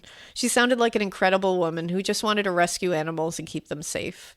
Last I heard, she was raising money because her cat needed surgery. Oh. Tom always said he loved animals, but now he has abandoned them all. I'm not sure where they've taken them. I hope the dogs and cats weren't inside the home during the incident. By the way, I know I haven't mentioned the woman's name, but I'm doing this on purpose. It doesn't feel right to involve her in this. May she rest in peace. Fuck Tom, though. P.S. Another weird coincidence in this story. This couple had a dog who looks identical to mine. Same pit bull mix, same floppy ears, same white spot, same hair color. The color part is the craziest since I've never met another Merle, what is it, Merle? Merle, I think. Merle pit mix. I've shared pictures of our dogs side by side for comparison. P.P.S. Tom murdered his wife on the 18th. On November 19th, he shared a GIF on Instagram of a cartoon posing for a mugshot. Ooh. Yikes. Anyway, I hope this was an interesting read. I'm sorry for the length. There are more details I wish I could include, but can't due to privacy. I love you girls, and I love the show. Promise to always keep it weird. Wow. Your dogs really do look a lot alike. Alice. And the reason I didn't say his name was because you made it seem like you didn't really want to, like, pinpoint your location, so I didn't want to make that harder for you. So that's why I didn't say his name. I'm not protecting him in any way. No, not but that was a crazy story. Seriously. And I can't believe your mom was friends with a murderer. Yeah, that's a lot. That's That a must hard be a weird, realization. that must be a weird thing to find out. Oh, that'd be so freaky. We were talking about that the other night. Yeah. Weird. We were. We were talking about that at Thanksgiving, actually. Yeah, we sure were. You know, our family. Yeah. That's how that works. But thank you, Alice. For real. All right, my next one is My Listener Tale, our family's female witchy experiences from good old Massachusetts. We have a lot of Massachusetts tales, and it wasn't even on purpose. Love that. This says, Hi Weirdos, I have attached my listener tale to this email as a put-a-fo with its incredible lengthy title. Please do not use my name. That sounds good, but I am crossing my fingers to be able to share this with but I am crossing my fingers to be able to share some of my family's witchy experiences with you all. Thank you for the opportunity. You drew us right in. Thank you. You had Massachusetts, and you had witchy family experiences. All you have to say to me and Alaina is Massachusetts and witch. Yeah. And I'm in. It's so funny because we were actually talking with Caleb the other day, and Caleb was like, people from Massachusetts love Massachusetts shit. And I'm like, really correct. Yeah. And I don't witches. know. I don't know what it is. We just do. I don't know. I was born here. Yeah. Well, I actually wasn't at all. I was. Yeah. So Ash loves Hawaii. I do. Who doesn't? Who doesn't? Anyways. Hi, weirdos. I am a fellow Massachusetts native and weirdo. I adore the both of you. Feel like I'm just chatting with my old friends, especially on the way back and forth from the longish weekly commute to Connecticut for my occupational therapy program. That is a long drive. That is a long, boring drive. Oh, so boring. I find myself laughing along in the fastest lane of 95 North to the best sense of humor one can have mixed into some truly grisly tales. I love hearing you talk about Southern Mass as I'm from Sharon. You've probably heard of this little town. Yeah. If not, it's right next to Patriots Place. I have heard of Sharon. And my boyfriend lives in Rehoboth. So basically, the Bridgewater Triangle episodes were super duper creepy as I drive through those Rehoboth and Seekonk back roads on the regular and know always to keep my eye open for a grumpy, ghostly hitchhiker. A redheaded hitchhiker. So let me tell you about my family. My maternal grandmother's side has some very witchy experiences. Even to keep one of... Oh my God, I'm like broken. I was like, that says enough. You were like, can you read? I'm broken. Ma'am. Enough to keep us on our toes. If we have a vision of some sort, it tends to be or become true.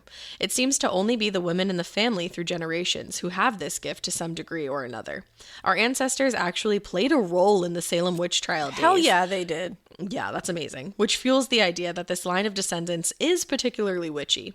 Where to begin?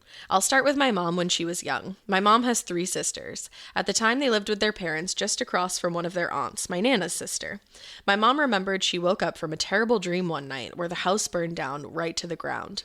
Over breakfast that morning, she told her sisters about the dream, and all 3 said the same thing. They had the exact same dream. Stop. And so did my Nana, and so did her sister across town.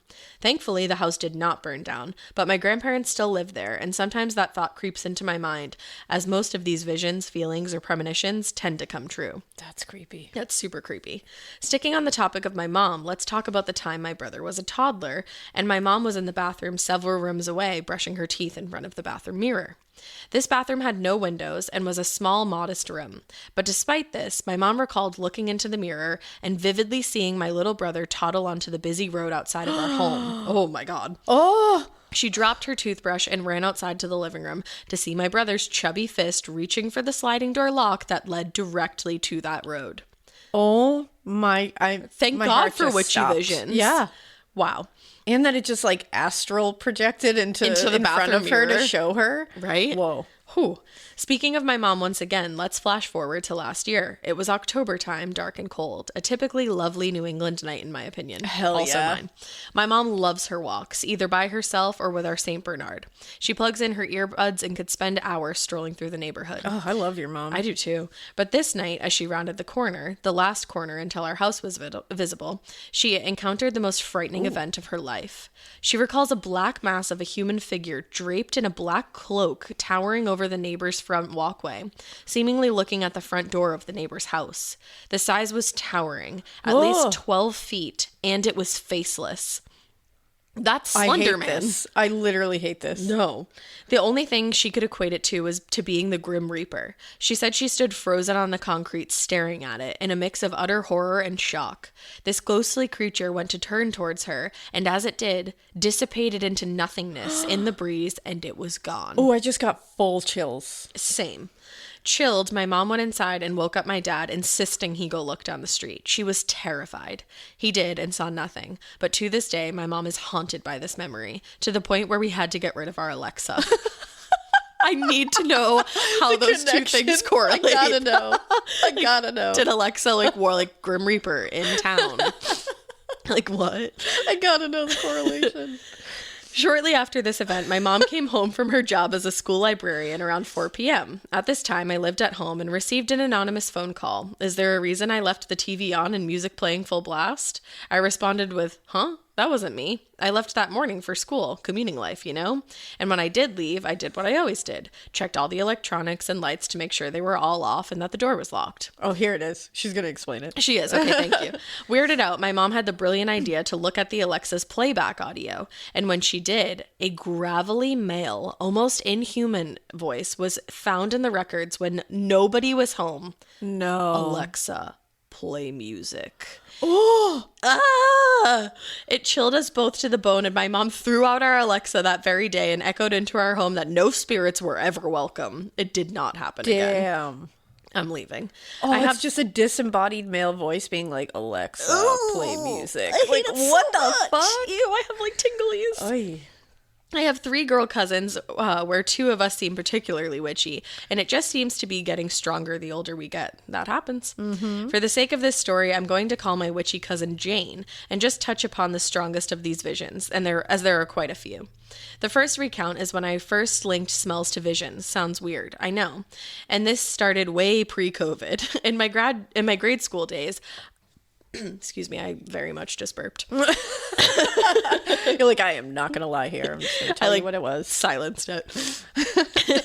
She hit the mute button on the burp. In my grade school days, our family would move from place to place every few years. This particular night, I was lying face up in my stark white bedroom in Switzerland, miles and miles away from my home of Massachusetts. Yeah, that's far away. Pretty far, one might say. I was sleeping soundly when all of a sudden I woke up and froze. From the corner of my room, coming seemingly from my floor fan, because heck yes for cold temperatures in the dead of winter, all for that lovely white noise. I agree. Yep. My fan, my air purifier, and my Uller all go at once. Yes, I love that this, you are exactly us, because it doesn't matter what time of year it is, what the temperature is, I always have a fan on. Retweet. I also have a travel fan that I carry in my car in case I go anywhere Yes, that doesn't of have a course. fan. Anyways, I smelled my great-grandmother's perfume. It was Strong and dense, if that makes sense. It does. It began from that corner of the room and wafted toward me. I just knew it was my great-grandmother. I felt a little weirded out as this was my first smelling experience, but fell back to sleep sometime after as the scent ever so slowly dissipated.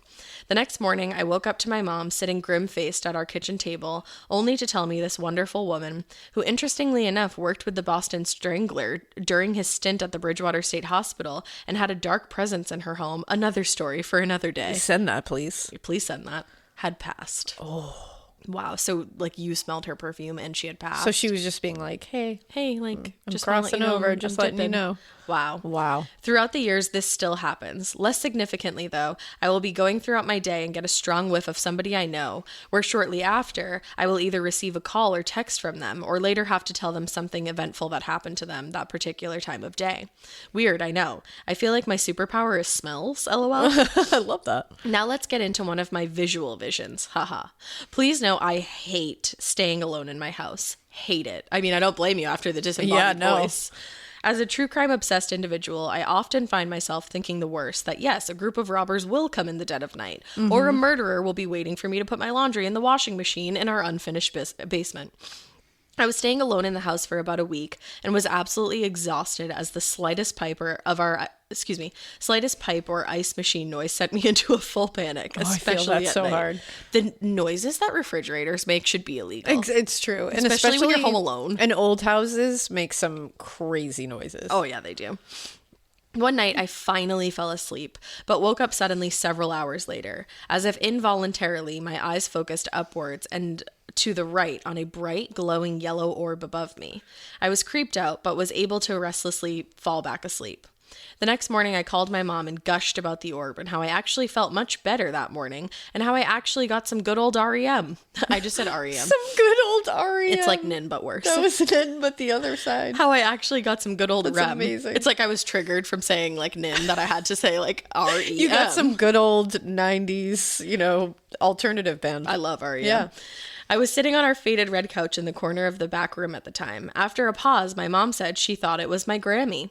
She had a feeling she knew I was scared and tired, and the yellow orb was refueling my energy. Wow. I love that. At that exact time, a cold, chilly tingling went through my body, and my dog got up from snoozing at the other end of the house, came over, and sat at my feet staring at me.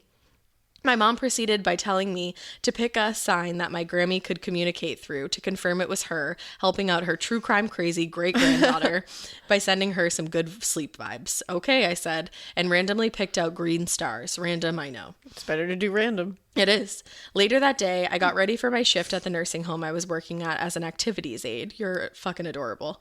The minute I got on the unit, I went to the corner I always did to check out what activities were available that day. And there it was, a row of green star stickers sitting right on the stool where I intended to sit. I smiled. Hi, Grammy. That is such a random thing to pick. Like green stars? When you see Come green on. stars. Oh, I love that. That's like beautiful. Right? Grammy always had a way of communicating with me and my cousin I will call Jane. Jane is very in tune with these things, and I'll give you an example. She always feels like my Grammy is there in the back seat when she drives alone, more so at night.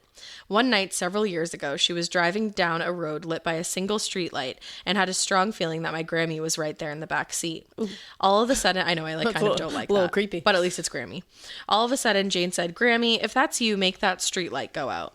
The one streetlight on that road went out. I would shite. I would shite my pants. But I guess if it was Grammy, I'd be like, oh my God, it's Grammy. Oh my God, it's Grammy. It's Grammy.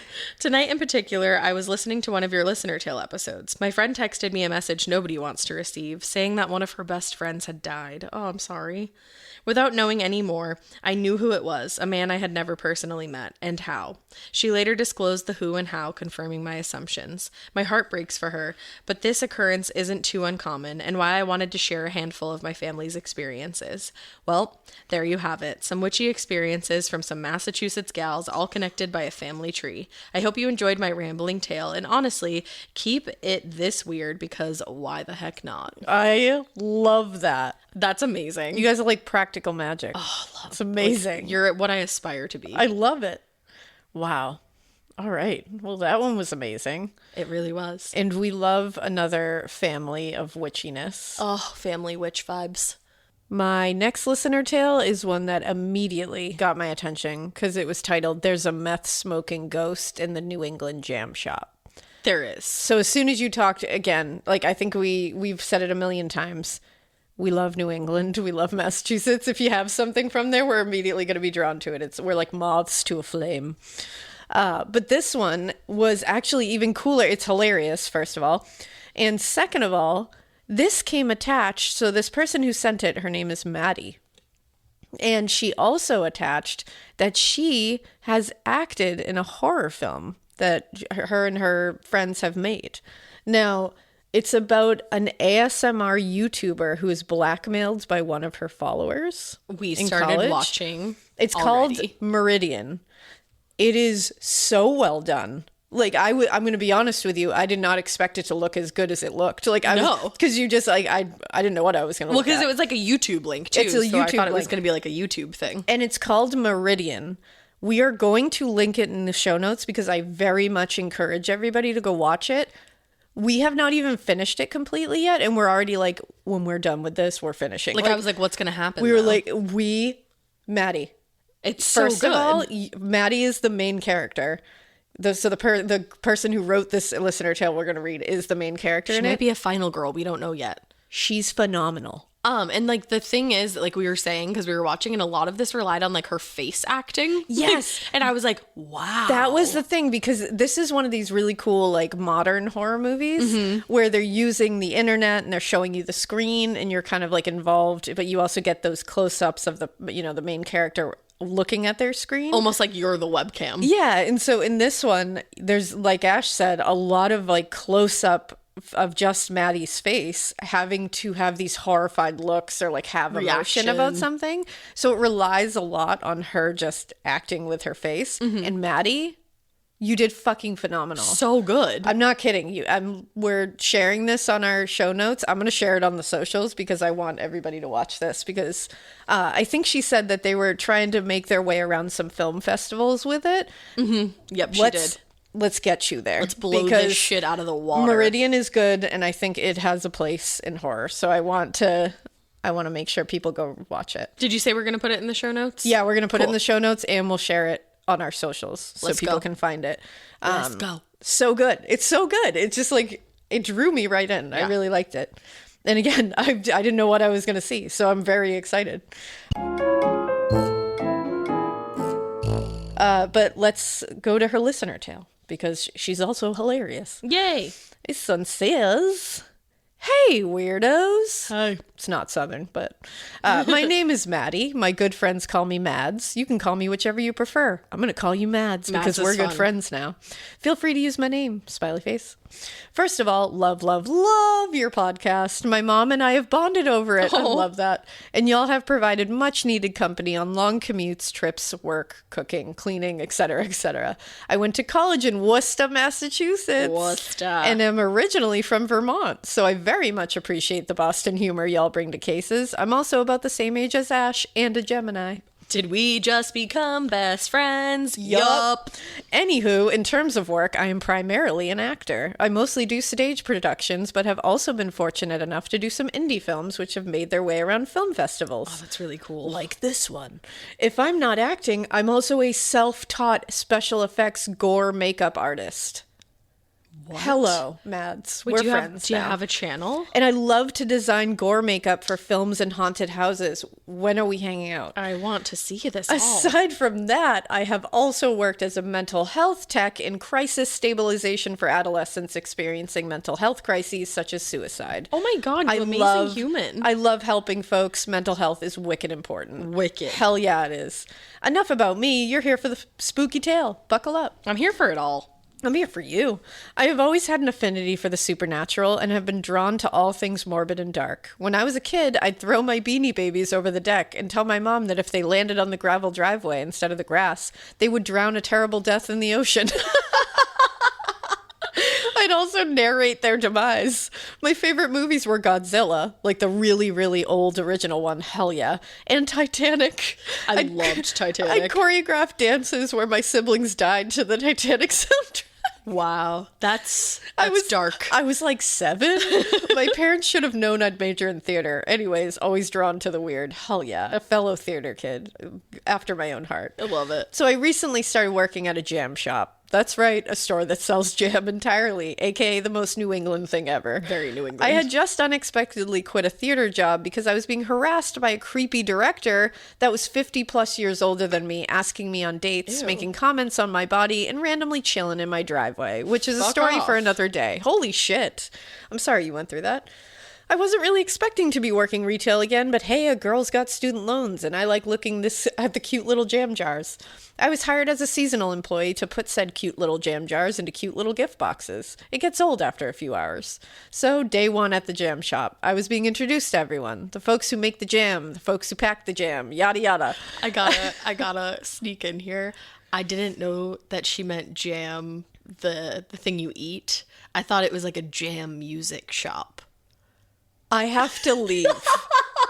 I have to get up and I have to exit this building Because you were like, immediately. it's so New England. And I was like, oh my God, yeah, it is. And then in my head, I was like, other people listen to jam too. Oh my God. I'm screaming at my own self. Oh my God. I thought it was like a jam shop. Like they play like jams. What is a jam shop?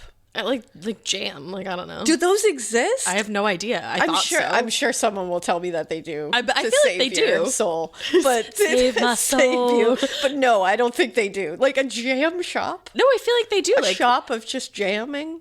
No, not like I don't think jam itself is like a genre of music, but like funky music. You know what Yeah. I mean? Because there's like jam bars and stuff like Yeah. that.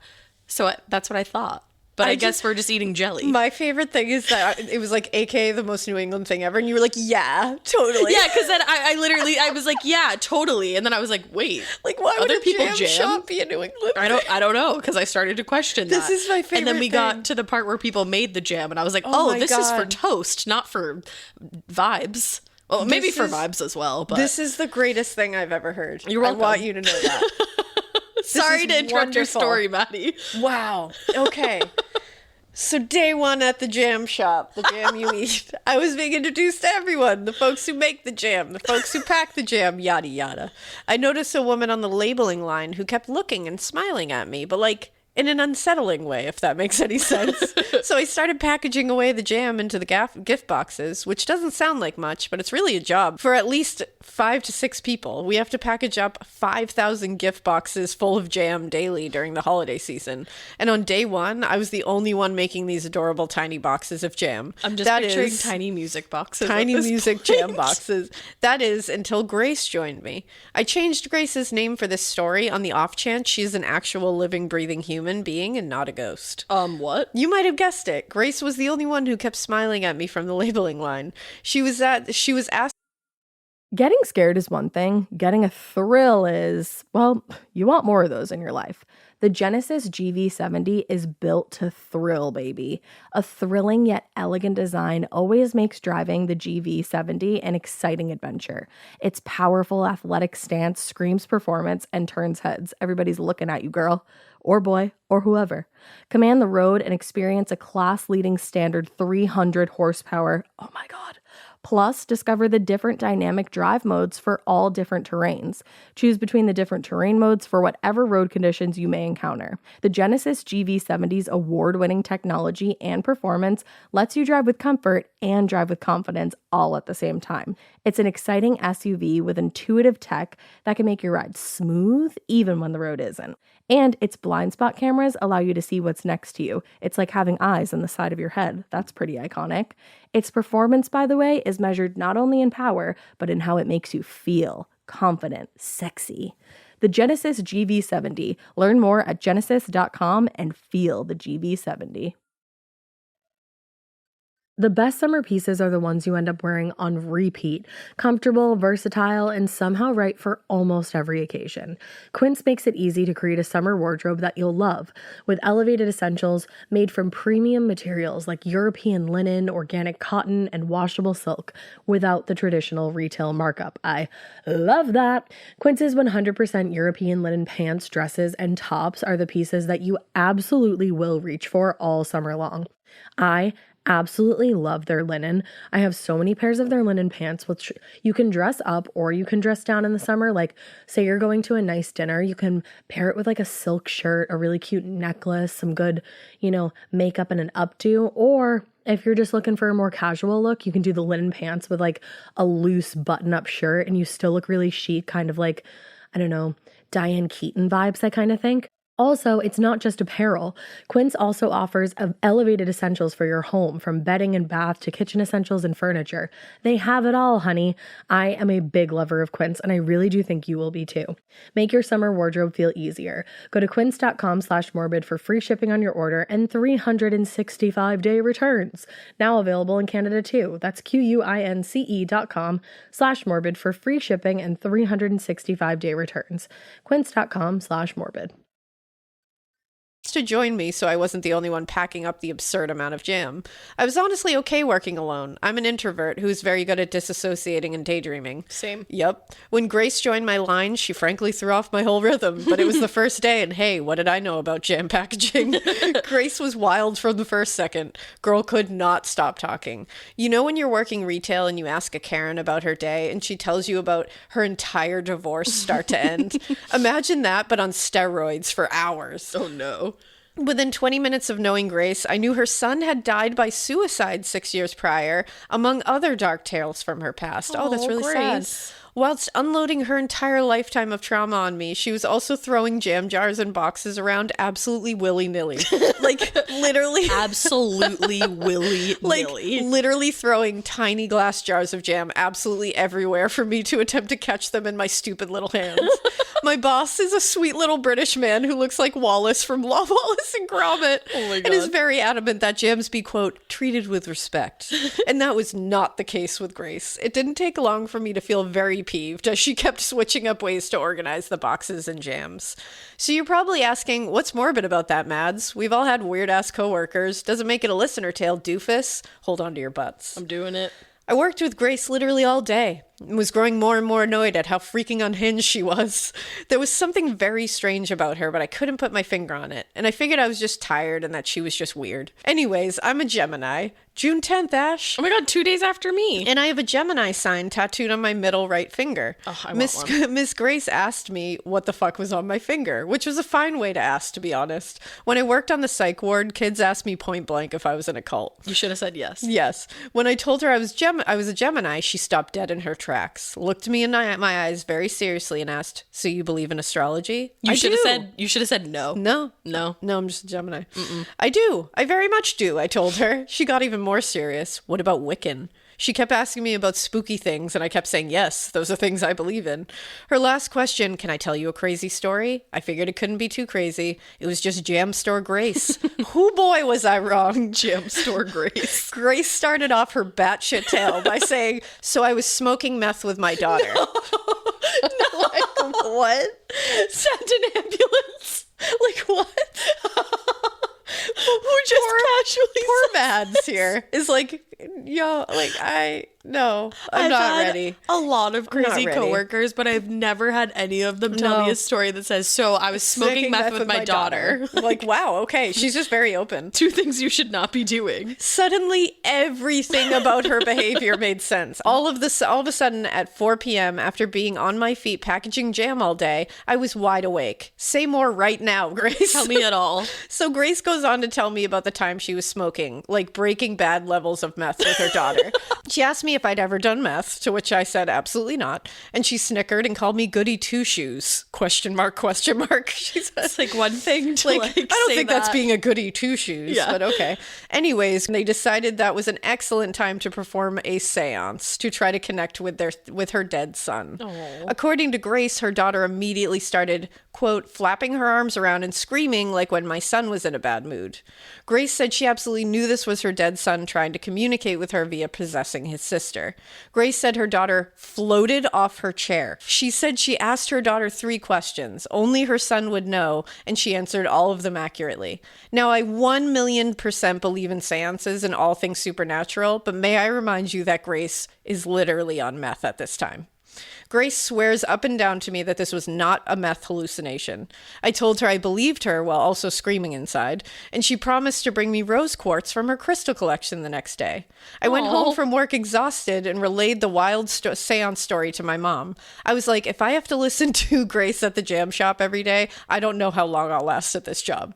The next day, I go into work and Grace is nowhere to be seen. Oh no. I start doing my thing, packaging jam and daydreaming about Harry Styles writing a song about me. When I realized over an hour had gone by with no sign of Grace. I asked my coworker Layla, name changed, where my friend was. She looked at me funny. Grace? No one here is named Grace. What? I must have gone completely pale because my coworker asked me if I needed water. I stepped away from the jam and locked myself in the bathroom. I'd spent the entire day with Grace yesterday. What do you mean she doesn't work here? I was reeling and trying to put two and two together. After a while, I came up with this. I've worked a lot at my mental health job with parents who have substance use disorders and teenagers who have attempted suicide. I think that maybe Grace felt comfortable sharing her story about addiction and her son to me. Maybe that's just me trying to make sense of things, but I really hope both Grace and her son are at peace. Anyway, that's my story. I hope you keep it weird, but not so weird that a meth-smoking ghost shows up at a random New England jam factory to tell you about her son and kind of talked at you at 6 hours while throwing tiny jam jars around and then never showed up at work again and probably never existed as a human. Okay, bye. Lots of love, Mads. P.S. The jam factory is completely haunted. Let me know if you want to know more about ghost stories, such as my coworker letting a person who crawled out of a literal river into her apartment, jars of jam flying at me, among other things. Okay, bye. I would love to know about your friend letting a person who crawled out of a literal river into her apartment. I want all of it. And also, I need to know, like, did anybody ever see you talking to Grace? Like, were they like, who are you talking to? Or did they think you were cray-cray? Or was it just like you listening to Grace the entire time because you weren't really talking, so you're just letting her like talk at you? Right. Oh, it's weird, man. That's crazy. I'm into it. That freaks me out. Mads, I'm into it. I'm very into it. I'm just like, What? But you know what? Go watch her movie, Meridian. We're going to link it because it's really cool and it's fun. No, that's and fucking awesome. And it's like really creepy and really scary. So we will definitely link that because let's blow it out of the water. Out of the freaking water like a dolphin just cascading through the waves. Exactly. You know what I mean? You know, good content deserves to be celebrated. So let's make sure you take a look at it. Yay. And also visit pleasehelpfinddaniel.com. Like we said in the beginning of the episode, we will also link that. But yeah, so this has been a very long Listener Tales episode, but they were all so good. I can't stop. I wish you could have seen Ash's face and hand movement when she did that. I was dancing. I was feeling it. She transported back to a time and place. I did. I actually transported back to the scene in Gatsby when they're dancing in the car on the bridge. I fucking love that scene. I literally knew exactly what you were and it's like, I'm going to play that at my wedding. Anyways. There you go. We hope that you keep listening. And we hope you keep it weird. But not so weird that you pee yourself in the middle of traffic because that's not good and you never want to pee yourself and you do want to save yourself the embarrassment of your 3 dogs sniffing your crotch. And don't keep it so weird that you forget your Kinder Egg. That really sucks, but it's our fault. It's not your fault. Keep it so weird that you are Harriet the Spy and you embody everything that she does. Keep it so weird that you find Holly. Keep it so weird. Honestly, do keep it as weird as all of these people because I really hope that you do see a screaming squirrel one day and then take it as a message. I think it's good for you. Maybe don't keep it so weird that your mom becomes friends with a murderer because that's just going to be troublesome and, you know, like that's a lot of stuff to sift through. It's heavy. Don't keep it so weird that you judge people's marriages because, like, who are you, Helen? I don't know. The name just came to me. Do keep it so weird that you work at a jam shop, whether it be a music shop or an actual jam shop. I don't know. A jam you choose. Shop. And do keep it so weird that your family has generational witchy vibes. Wow. Bye. Do it. Bye.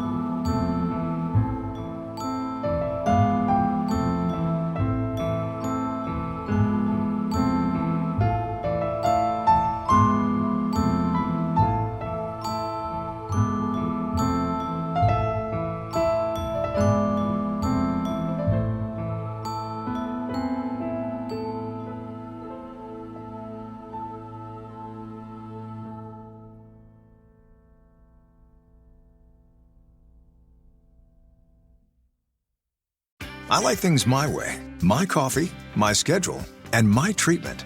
So I talked to my doctor about self-injecting with the Vyvgart Hytrulo prefilled syringe, which contains Efgartigimod alpha and hyaluronidase QVFC. It's injected under your skin, subcutaneously. It means I can inject in my space, on my time. It's my treatment, my way. Visit VyvgartMyWay.com. That's VYVGART myway.com. And talk to your doctor about Vyvgart Hytrulo. Brought to you by argenx. Feeling stuck with rising ad costs and flat results? Realize Taboola's advertising platform for businesses unlocks growth beyond search and social. Taboola's algorithm engages with high-intent users on the open web, accelerating their path to conversion. Powered by an AI model trained on over 500 billion monthly signals, Realize delivers smarter prospecting with privacy-safe targeting. The result? Higher conversion rates and scalable funnel at lower cost. To learn more, visit realize.com/podcast.